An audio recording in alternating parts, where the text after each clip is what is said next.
So, why did the Nazis gas the Jews? We're going there. Okay. So, why did the Nazis gas the Jews? It's a simple question. Now, a lot of people have been taught that the Nazis did it because they were evil, because they were Nazis, they were fascists, they were just, evil incarnate. The Nazis just woke up one morning and said, hey, let's just gas all the Jews, right? Now, do you know who says that the Nazis were evil? Who just says, oh, the Nazis gassed the Jews because the Nazis were evil? Do you know who says that? I'll tell you who says that. It is the wheelchair-bound lesbian of color. No, scratch that. It's the wheelchair-bound transsexual lesbian of color, to tick off all the boxes, who says, like a fucking imbecile, that the Nazis gassed the Jews because they were evil. See? And they don't look for any other motivation except that they were just evil, so it just sort of happened. Look, if you are a straight white male, i.e., if you think rationally with your brain instead of your gonads, well, then you obviously understand that something is evil or it is good after the fact. It is a moral judgment on the actions. Being evil is not a motivation for anything. Have you ever seen some evil guy who wakes up in the morning and says, you know something? I'm a really evil dude. So today I'm going to do something evil. I'm going to go and, kidnap a small child, stick that child in an oven, turn that oven up to 11, and tonight I'm going to have roast child for dinner while I watch TV and masturbate. Have you ever heard of such a thing? I mean, apart from Jeffrey Dahmer, for instance. But have you ever heard of such a thing? Of course not. Because nobody thinks that what they are doing is evil. And in point of fact, everybody has a very good reason to do something. Or let me phrase that. Not a very good reason, but they have their reasons. Sometimes those reasons are good, sometimes they're very bad. But they have a reason. Now, why does this matter? Why does it matter that you should know the reason, the motivation for what somebody does? Well, very simple. Because, see, if you know why somebody is doing something, if you know their motivation, you will be able to anticipate their actions to your benefit.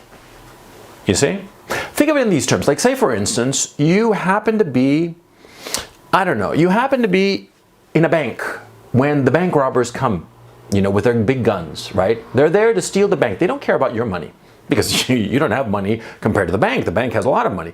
The robbers go in, they get the money, and they're racing for the door. And you happen to be in their way. What is their motivation? Do they want to kill you? No, they don't care about you. You're merely an obstacle. And an obstacle is removed two ways. Either the obstacle of his own volition moves aside, or the bank robber takes his gun and shoots the obstacle, i.e. you, right in the back of the head or the front of the head, right between the eyes, and down you go, and stepping over your corpse, they go through the door and off to freedom, right? The bank robber doesn't care about you. You are merely an obstacle, and if you understand the motivation, you can get out of the way. You see what I mean? Yeah, or maybe even better, you can get out of the way, trip them up, take one of the bags, and run out the door yourself with all the money while they get arrested. Yay, you. You know what I'm saying? But my point, and it's a serious point, it's a point that in our society is just simply, the fuckers are just so fucking stupid because they just say, oh, these people are doing that because they're evil, because they're Nazis, because they're fascists, because they're whatever, right? They just say that shit. And so what happens? When you live in a world where you do not understand the motivation of people, you do not understand why they are doing something, then it is an incredibly chaotic world. It is a world that is, revolving around you like things are just spinning around at random. And you live constantly terrified. You live afraid all the time. And you are wasting an enormous amount of energy, defending and protecting yourself from things that might never happen, and not paying attention to things that are going to happen because you're not paying attention to the motivation. You're reducing everything to good and bad, evil and good. Fuck that. It's not white hats, black hats. It's people with motivations, people with a motivation. person with a motivation. Everybody has a motivation. Like I said before, sometimes that motivation is very good, sometimes it's very stupid. Why did the Nazis gas the Jews? Because they were evil? No, that's a byproduct of their action. The moral judgment, the fact that the Nazis were evil, isn't the reason that they did it. They did it for a reason. But the thing is, see, just because they hated the Jews, that's the other Shibboleth.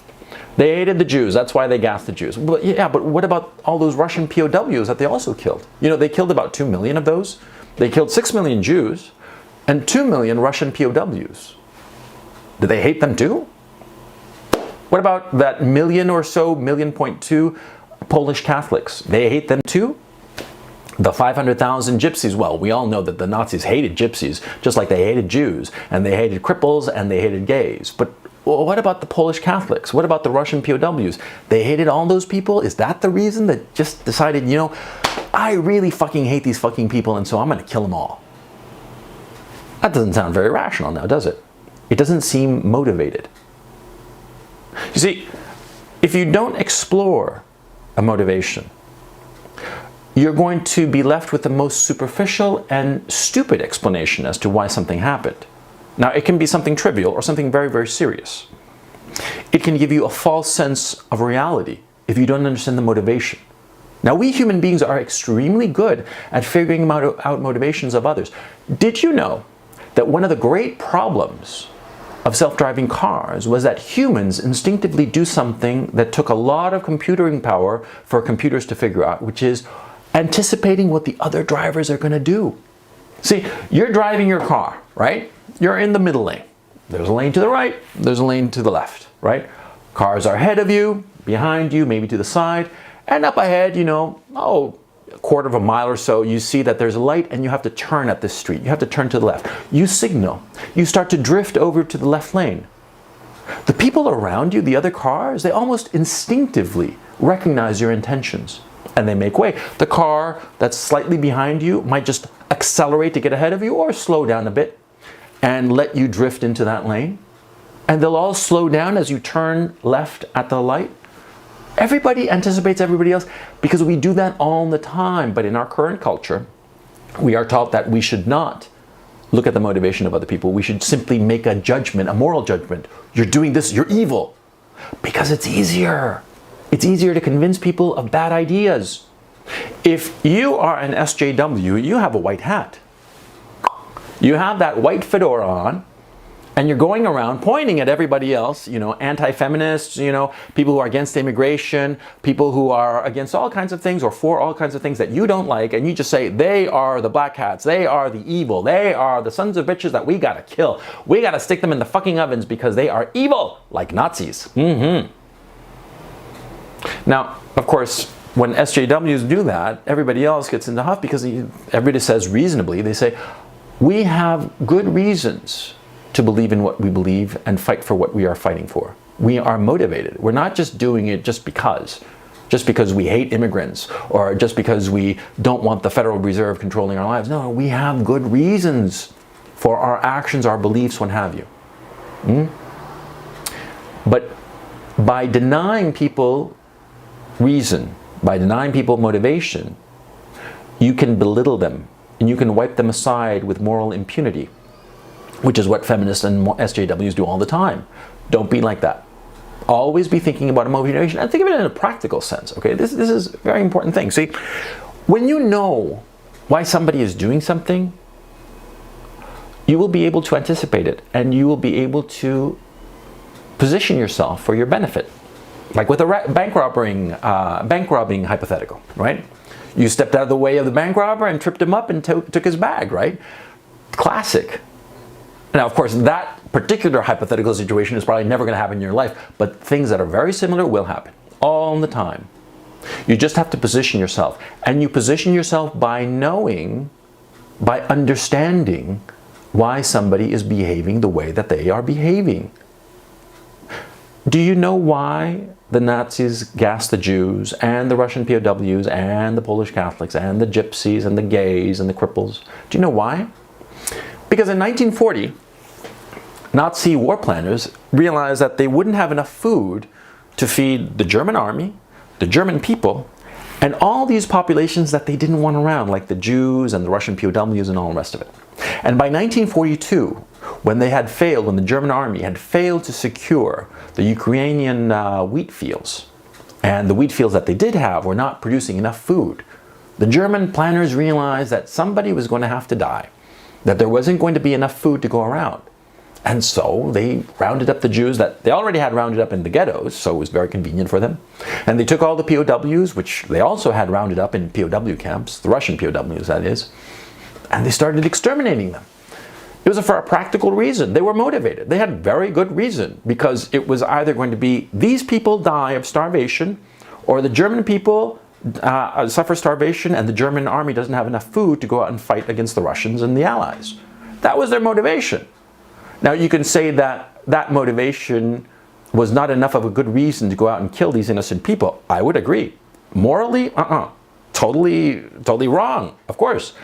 But there was a reason, you see?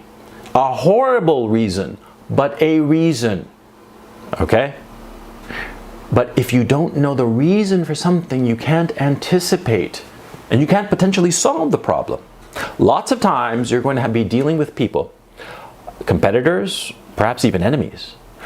If you fail to understand what is motivating them, if you don't look at them and try to get into their shoes, because that's what you have to do when you understand somebody's motivation, you have to express empathy.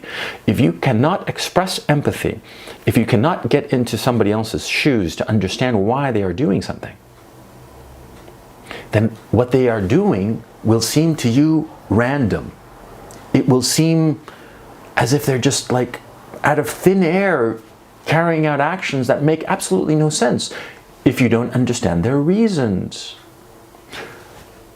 You're a security guard. You're a security guard in a shopping mall. All right? You're a security guard in a shopping mall and you have a gun. And it's a very nice shopping mall, you know, high-end kind of thing. And over here you have, I don't know, you have got Tiffany's, and over here you've got Gucci, and over there Hugo Boss, and over there, you know, whatever, jewelry shop, what have you. Now, there's a man. He's wearing a red shirt. This man in the red shirt is going here, going there. He's not exactly running, but he's like suspicious. You put your hand on the butt of your gun. You're the security guard. You have to make sure that nothing happens. What is this guy? The guy in the red shirt, he could be like a terrorist or a child molester. Maybe he's trying to snatch one of the children. Doesn't matter that he's pretty obvious about what he's doing. Who gives a shit about his motivation? He's just looking suspicious, so you take out your gun and you shoot him dead, right? And you neutralize the threat, right?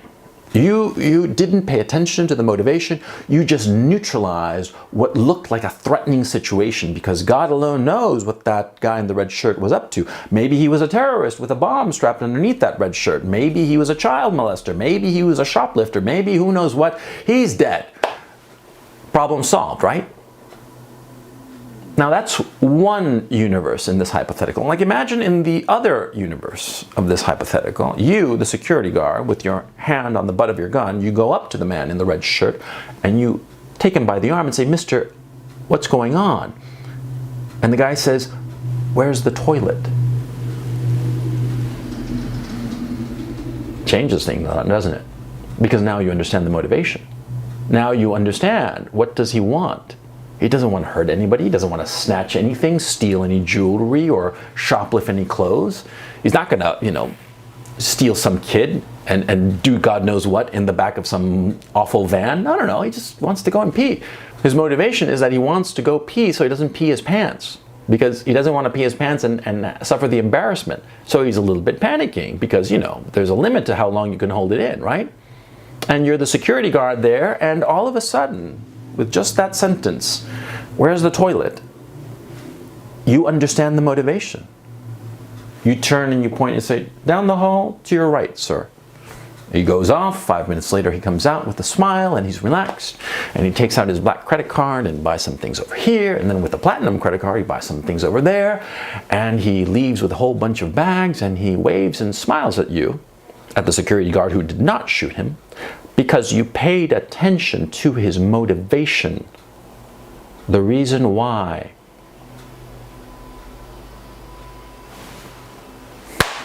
Like I said before, don't be like the the wheelchair-bound transsexual lesbian of color who thinks with Zer's gonads. Be like a white man, a straight white man who thinks with his brain.